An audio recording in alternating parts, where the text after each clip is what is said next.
Have you ever used a dating app? Well, if so, chances are you haven't made it very far without being encouraged to pay for some kind of monthly fee, allowing you to unlock a range of supreme features which would give you advantages on said app. But why is this, and what is the problem with this approach? Well, this video covers a particularly sinister topic of how paid dating apps lure lonely singles into monthly subscription services. Now, as always, this video is going to be a banger, but particularly if you are a user of paid dating apps, you're going to want to watch this one all the way until the end, as we are covering the evil world of paid dating apps. Now let's start off by understanding the concept of what dating apps are. Because when you think of dating apps today, you may immediately think of Tinder. But whilst Tinder is a huge player in the modern dating app scene, this was not always the case, as they were not the first on the market. Now, the original concept of online dating goes back arguably to the 1950s, but it really came into the modern form that we know right now in about 1995, and it was pioneered by Match.com. And over the years, the market started to widen as more and more sites rose to prominence. But inevitably, after the launch of the iPhone and subsequent mobile apps, it simply made sense to transition from websites into apps. And essentially this has taken us to what we are familiar with today: interactive apps with easy to use swipe features. And that's the plus about dating apps. They are easy to use and easy to understand, but arguably they are more luring and addictive than other apps for one sad reason. And that's because the purpose of dating apps is, well, to get dates, obviously. But one has to think a little bit deeper on this topic, because whilst the connection actually starts online, this is not some kind of a game, as people are looking for somebody to spend the rest of their lives with. Now sure, some people are looking for a fling, which is fine, and apps like Tinder do actually accommodate for this, offering features for people looking for love or others who may just be down for some fun. But being as this video is centered around dating apps, we're going to assume that the majority of people on these apps are looking for dates.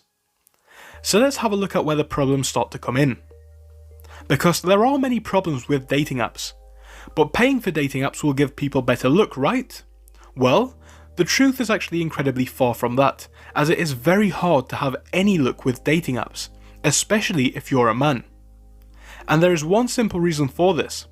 Because in terms of dating apps, there really are not that many fish in the sea. For instance, whilst Tinder is estimated to have around 75 million active users, the ratio of men to women on the platform is a staggering 9-1. And this means that there is 9 times more men on the platform than women. And effectively this results in a large amount of men competing for just a few women. Meaning that if you are a man, you are effectively competing with 8 other men for the same girl. And this can be problematic for a few reasons. Now first of all, it means that you are unlikely to have much luck, because whilst you are probably a great person, the process of looking through somebody's photos to decide whether you are worth getting with is simply dehumanizing. And that is another problem with paid dating apps. They create unrealistic standards in the dating world, as obviously women on the platform are going to pick the men with the most appealing features. And this means that whilst your funny jokes may go down well with the ladies at the bar, when on Tinder they are less likely to impress, because there is that element of outright competition based on looks alone. Another fundamental issue with these dating apps is the interaction process. And this is where the issue of paying for services starts to come in. Because let's say that you match with the perfect girl or guy, and you're ready to send that message. Well, the interaction may not go as smoothly as you may expect.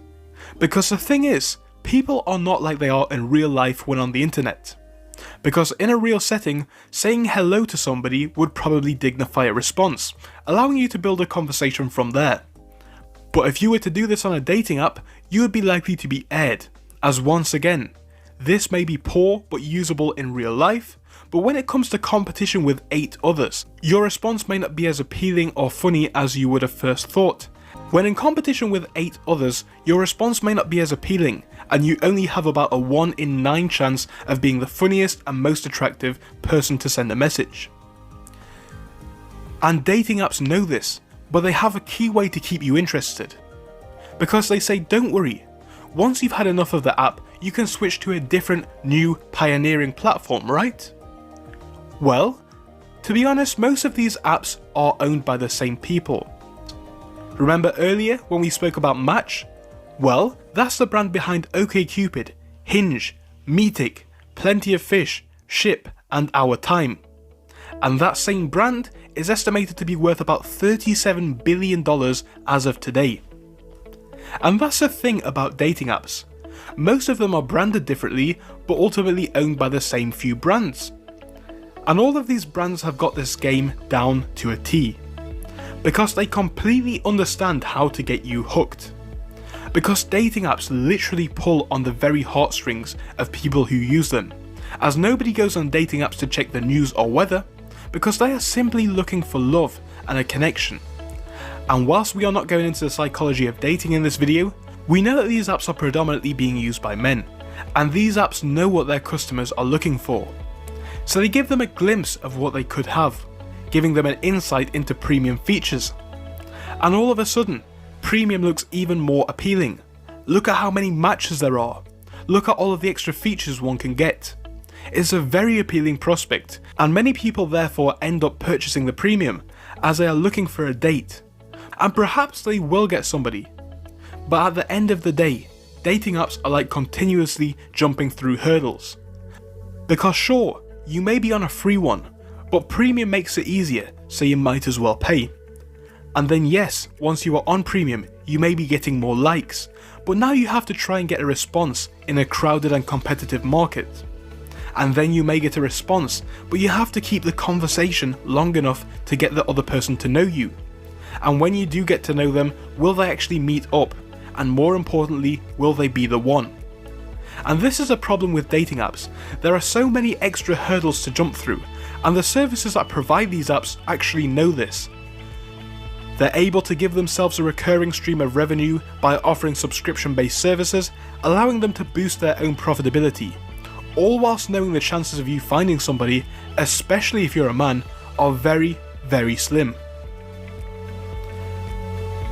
But I don't want to end this video on a downer, so let's have a look at the other side. Whilst I myself have not used any dating apps, I have close friends who do or have.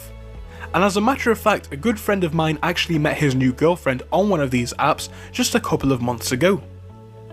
Now the intention of this video is not to hate on dating apps, but simply to look at the dark side of the industry and go and uncover some of the secrets about the industry, as we have done in other videos looking at other topics.